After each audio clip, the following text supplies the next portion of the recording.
땅의 가치를 높이고 싶다고요? 땅의 신분 상승을 꿈꾸시나요? 그렇다면 제가 방법을 알려드릴게요. 그건 바로 미자분들 안녕하세요. 미세스 머니입니다. 자, 2020년 새해가 밝았어요.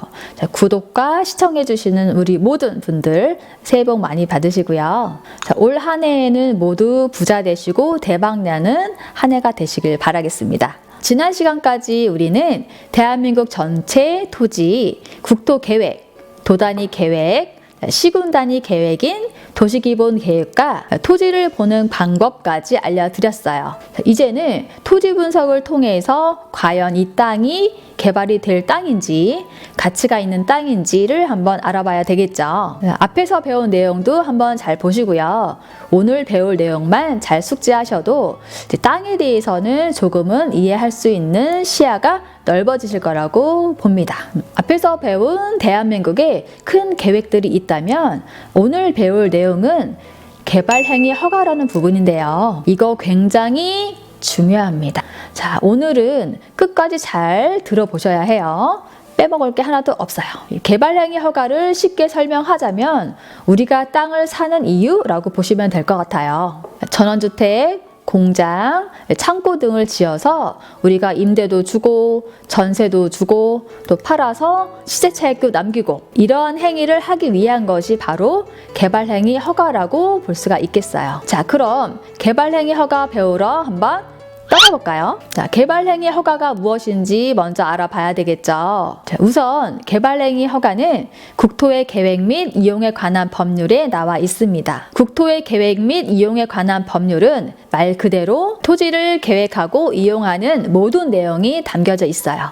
여기에는 우리가 전 시간에 배웠던 광역도시계획, 도시기본계획 등도 나와 있고요. 자, 여러분이 생소하게 생각하시는 도시관리계획, 도시계획시설, 개발행위 허가, 도시계획 실시계획 인가 등의 내용도 수록이 되어 있습니다. 이 법률의 기초에서 이 개발행위 허가가 이루어진다라고 보시면 될 것 같아요. 그럼 이 개발행위 허가가 무엇인지 한번 볼게요. 기반시설을 확보한 소규모 토지에 적정한 계획을 통해서 허가 여부를 결정하는 것이라고 보면 되겠어요.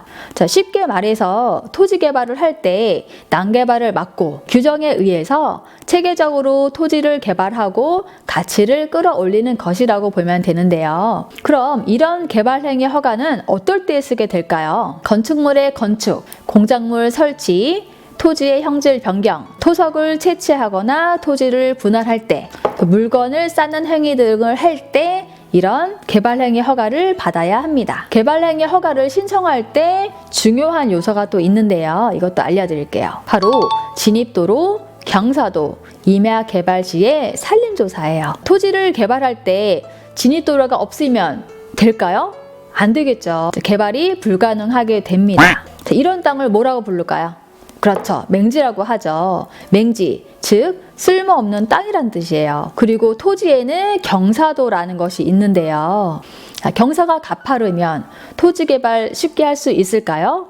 안 되겠죠. 임야에 나무가 빽빽하게 들어차 있으면 이거 개발할 수 있을까요? 이것도 쉽지 않겠죠. 그러면 이런 걸 우리가 어디에서 확인을 해야 될까요? 그것도 제가 알려드릴게요. 지자체마다 경사도와 산림조사 기준을 조례로 규정해 놓고 있어요. 그래서 그 지역의 조례를 잘 확인하셔서 전문가의 상담을 받는 것을 권장합니다. 개발행위 허가 시에 건축물에 건축을 하려면 또 어떤 것들을 알아야 될까요? 자, 건축을 하기 위해서 먼저 도로에 접해 있어야 합니다. 자, 최소한 4m 이상의 도로가 접해 있어야 되고요. 당연히 경사도도 낮은 곳이어야 되겠죠. 자, 지난 시간에 우리 용도 지역 배웠었죠. 자, 용도 지역은 어떠한 건축물을 지어야 될지, 또 어떤 규모와 크기, 높이로 지어야 될지 그게 나와 있는데요. 지난 시간에 배운 토지이용 규제 서비스에 들어가서 오늘도 한 지역의 한 지번을 제가 찍어보도록 하겠습니다. 토지이용 규제 정보 서비스에서 용인시 처인구 모현읍 갈담리 산 15-2번지를 한번 검색해 보도록 할게요. 검색을 해보니까 국토의 계획 및 이용에 관한 법률에 따른 지역 지구 등은 도시 지역 중에서도 자연 녹지 지역으로 나오네요. 자, 그럼 자연녹지 지역은 어떤 건축물이 가능한지 한번 보도록 할게요. 자, 자연녹지 지역에서 가능한 건축물은 이 지자체에서 도시계획 조례를 보면 알 수가 있는데요. 용인시 도시계획 조례 별표 1에서 보면 단독주택, 연립주택, 근린생활시설, 종교시설 쭉 내려와서 야영장 시설 등이 나오게 됩니다. 아이고, 아파트는 있나요? 네, 아파트는 못 짓는 걸로 나오죠. 자, 용도지역 내에서 자신이 원하는 시설을 지을 수 있는지 먼저 확인을 하셔야 됩니다. 그럼 단독주택을 짓는다고 가정을 하고 두 번째로 중요한 요소인 진입도로가 있는지 한번 살펴봐야 되겠죠. 일단 토지이용 규제 시스템에서 건축법에 따른 도로가 도로공고 지정이 되어 있는 토지로 보이는데요. 진입도로 확인은 포털 사이트 지도와 수치 지형도에서 확인을 할 수가 있겠습니다. 자, 이것도 알아두시면 좋겠죠. 네이버 지도에서 확인해 본 결과 가rol로라는 진입도로가 있네요. 아마도 이 도로가 건축법에 의한 도로공고 지정이 난 도로로 보이기 때문에 진입도로의 역할을 할 수가 있는 것 같아요. 그럼 진입도로까지 확인했으니까 이번엔 경사도도 한번 봐야 되겠죠. 경사도는 경사도 프로그램이 따로 있어요. 경사도는 가까운 토목설계 사무실에 부탁을 하셔야 알 수 있기 때문에요. 전문가의 도움이 필요한 부분이에요. 그래서 이 토지의 경사도를 한번 돌려보도록 하겠습니다. 경사도 프로그램을 통해 경사도를 확인한 결과 이 땅의 평균 경사도는 21.75로 나왔어요. 그럼 용인시 도시계획 조례로 들어가서 경사도 기준을 한번 살펴봐야 되겠죠. 살펴보니 용인시 처인구는 경사도가 20도 이하만 가능한 것으로 조사가 되었네요. 자, 그럼 안타깝게도 이 토지는 개발이 불가하겠습니다. 이제 경사도가 나왔으면 산림조사, 인목 축척 현황을 봐야 되겠죠. 만약에 이 땅이 20도 이하로 개발이 가능한 경사도가 나왔다고 하면 이번에는 산림조사, 인목 축척 기준을 통해서 적합 여부를 확인하고 최종적으로 개발이 가능한지를 알아보면 되겠죠. 이렇게 개발행위 허가를 받는 기준을 잘 살펴봐야 된다는 거예요. 이 외에도 용도 지역별로 개발 가능한 면적, 도시계획위원회 심의 대상 여부 등을 알아봐야 되는데요. 이건 일반 개인이 알기는 어려워요. 그래서 가까운 토목설계 사무실을 방문하셔서 상담을 해보시는 것이 좀 도움이 되실 것 같아요. 자, 그럼 다시 토지이용 규제 정보 서비스로 와서 다른 법령 등에 따른 지역지구 등에 가서 웬만하면 사지 말아야 될 토지가 무엇인지 한번 알아보도록 하겠습니다. 이것도 굉장히 중요합니다. 여러분 잘 들으세요. 우선 많이들 알고 계시는 개발제한구역, 즉 그린벨트입니다. 그린벨트는 도시지역의 팽창을 막기 위해 설정을 해 놓은 거기 때문에요.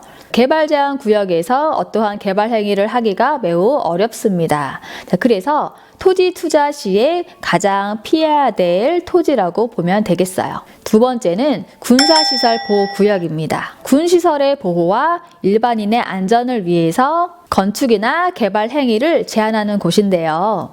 설상 개발을 하더라도 이 군부대와 협의를 해야 되기 때문에요. 상당히 개발이 까다로워질 수가 있습니다. 세 번째는 절대 농지인 농업진흥구역, 농업보호구역입니다. 말 그대로 농업을 위한 토지이기 때문에요. 농업을 위한 행위만 허용이 된다고 보시면 됩니다. 네 번째는 도시자연공원입니다. 자연공원 내에서는 이 개발 행위의 허가나 도시계획 시설 사업이 매우 제한적이기 때문에요. 웬만하면 피해야 될 토지라고 볼 수가 있겠습니다. 다섯 번째는 상수원 보호구역, 수변구역, 수질보전 특별대책지역이 되겠습니다. 이들 지역은 수질에 관련된 지역인데요. 보통은 수도권 정비계획상 자연보전권역 중에서도 한강수계에 있는 하천이나 주변 토지에 많이 입지해 있습니다. 이런 것도 조심하셔야 됩니다. 자, 마지막은 문화재 주변의 문화재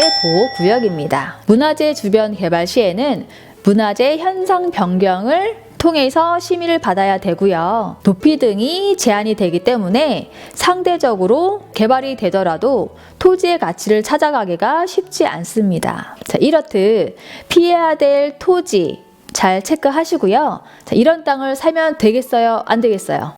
제가 이렇게 힘들게 설명을 해도 꼭 사시는 분들이 있어요.